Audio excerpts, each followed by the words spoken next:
मैं डॉक्टर विजय शंकर विक्रम आपके लिए आज एक नए टॉपिक पर व्याख्यान लेकर उपस्थित हूँ। जैसा कि हम सभी लोग जानते हैं कि कोरोना महामारी के प्रकोप और कहर के कारण आज हमारा देश लॉकडाउन के तीसरे चरण में प्रवेश कर चुका है। इस लॉकडाउन में आपके पठन पाठन एवं सीखने की प्रक्रिया में निरंतरता बनी रहे, इस उद्देश्य से आज मैं BA honours political science paper 1 का एक महत्वपूर्ण टॉपिक पर व्याख्यान प्रस्तुत करने जा रहा हूँ। वह टॉपिक है पावर। आज हमारे समाज में शक्ति शब्द काफ़ी प्रचलित है। हर व्यक्ति शक्तिशाली बनना चाहता है। कोई विद्या अध्ययन करता है, इसके द्वारा वह ज्ञान की शक्ति अर्जित करना चाहता है। कोई शारीरिक श्रम करता है तो उसके लिए उसे पारिश्रमिक मिलता है और वह धन का अर्जन करता है। कोई मानसिक क्रियाकलाप करता है, चिंतन मनन करता है, जिसके द्वारा वह अपनी मानसिक शक्ति का विकास करना चाहता है। उसी तरह राजनेता और राजनीतिक दल भी शक्ति प्राप्त करना चाहते हैं। बिना शक्ति के आप कोई भी कार्य संचालित नहीं कर सकते हैं। शासन में नियम बनाए जाते हैं, नीतियों को लागू किया जाता है, निर्णयों को इम्प्लीमेंट करने के लिए शक्ति की जरूरत होती है। राजनीति विज्ञान के क्षेत्र में शक्ति का बहुत ही महत्वपूर्ण योगदान है। यह जो शक्ति शब्द है वह बहुआयामी और बहुपक्षीय है। इस शब्द का विज्ञान के क्षेत्र में भी महत्व है और विज्ञान के क्षेत्र में भी शक्ति का प्रयोग होता है और सामाजिक विज्ञान के क्षेत्र में भी शक्ति का प्रयोग होता है। शक्ति शब्द का प्रयोग विज्ञान के क्षेत्र में सामान्यतः बल के रूप में होता है, फोर्स के रूप में होता है। हम लोग भौतिकी में पढ़े हैं, आप लोगों ने भी पढ़ा है कि कार्य करने की दर को शक्ति कहा जाता है। उसका SI मात्रक वाट होता है। शक्ति और बल में अंतर को यहाँ समझना आवश्यक है। बल है जो दिखता है, लेकिन शक्ति दिखता नहीं है। शक्ति बल का प्रयोग नहीं है, बल्कि बल प्रयोग की क्षमता है। शक्ति क्या है? शक्ति बल प्रयोग की क्षमता है, बल का प्रयोग नहीं है। शासन में शक्ति का वही स्थान है जो किसी गाड़ी में इंजन का है। आप सब लोग कोई स्कूटी रखे हैं, कोई मोटरसाइकिल रखे हैं, किन्हीं के पास 100 सीसी का मोटरसाइकिल है, किन्हीं के पास 150 सीसी का मोटरसाइकिल है। तो यह जो मोटरसाइकिल के इंजन की जो शक्ति है वह बताता है कि वह इंजन का परफॉर्मेंस, उसका बल, उसका शक्ति कितना है। यह शक्ति जो है इसके आधार पे हम आंकते हैं कि कौन गाड़ी ज़्यादा पावरफुल है। जरूरी नहीं है कि उसका वास्तविक प्रयोग किया ही जाए तभी उसकी क्षमता का आकलन हो। हम लोग गाड़ी मोटरसाइकिल के इंजन के सीसी का जो पावर है या शक्ति है उसको जानकर उसकी क्षमता का अनुमान लगा लेते हैं।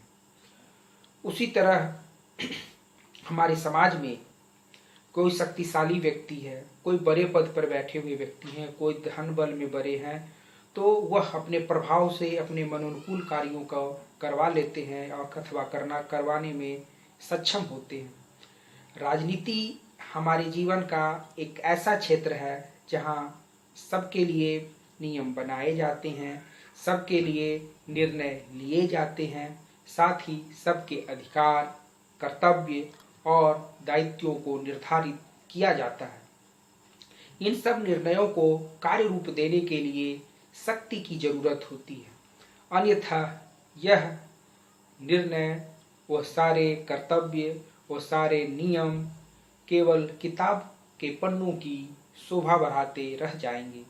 समाज में उसे लागू करने के लिए शक्ति की जरूरत होती है। शक्ति के बिना समाज में शांति की स्थापना भी नहीं की जा सकती है। शक्ति के द्वारा ही शासन व्यवस्था, न्याय, सुरक्षा, खुशहाली आदि की स्थापना किया जाता है।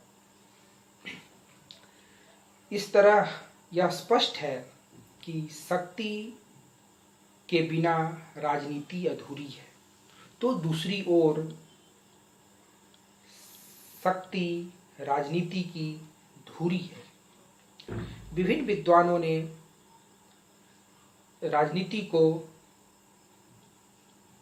शक्ति का पर्याय माना है, या शक्ति के रूप में परिभाषित करने का या समझने और समझाने का प्रयास किया है।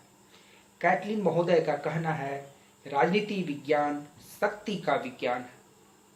उसी तरह हॉब्स ने भी अपने लेवियाथन के माध्यम से शक्ति की संकल्पना का समर्थन किया है। लासवेल ने भी शक्ति को रेखांकित किया है। मॉर्गेनथाउ ने अंतर्राष्ट्रीय संबंधों के क्षेत्र में शक्ति को की सर्वोपरिता और को सर्वोच्च स्थान दिए हैं। पावर का जो समाज में इस्तेमाल होता है वह दो प्रकार से होता है। एक है पावर ओवर के रूप में और दूसरा पावर टू के रूप में। पावर ओवर के रूप में है जो शक्ति का प्रयोग है वह दूसरे के ऊपर प्रयुक्त शक्ति है, और पावर टू है कुछ करने की शक्ति। पावर ओवर के अंतर्गत को हम लोग इस प्रकार से समझ सकते हैं, जब एक व्यक्ति, कोई भी एक व्यक्ति है, दूसरे व्यक्ति से उसकी इच्छा के विरुद्ध उससे किसी निर्णय का पालन कराता है, तो पहला व्यक्ति दूसरे के ऊपर शक्ति का प्रयोग करता है। इस तरह लोग जो कुछ नहीं करना चाहते हैं उससे वैसा कराने की क्षमता को शक्ति की संज्ञा दी जाती है। तो पावर टू से मतलब है कुछ करने की शक्ति। तो जैसे कि स्त्रियों का सशक्तिकरण, निर्धन वर्गों का सशक्तिकरण, इससे क्या हो रहा है, निर्धन वर्गों में भी, स्त्रियों में भी कुछ करने का शक्ति विकसित हो रही है। वह सारे कार्य करने की ओर ललायित हैं, उत्सुक हैं और प्रेरित हैं, जिसको करने के लिए समानतः सभी लोग प्रेरित होते हैं और करते हैं। शक्ति की कोई सर्वसम्मत परिभाषा नहीं मिलती है। विभिन्न विद्वानों ने शक्ति को विभिन्न प्रकार से परिभाषित करने का प्रयास किया है। जैसे R.M. मैकाइवर का कहना है कि शक्ति किसी संबंध के अंतर्गत ऐसी क्षमता है जिसमें दूसरों से कोई काम लिया जाता है।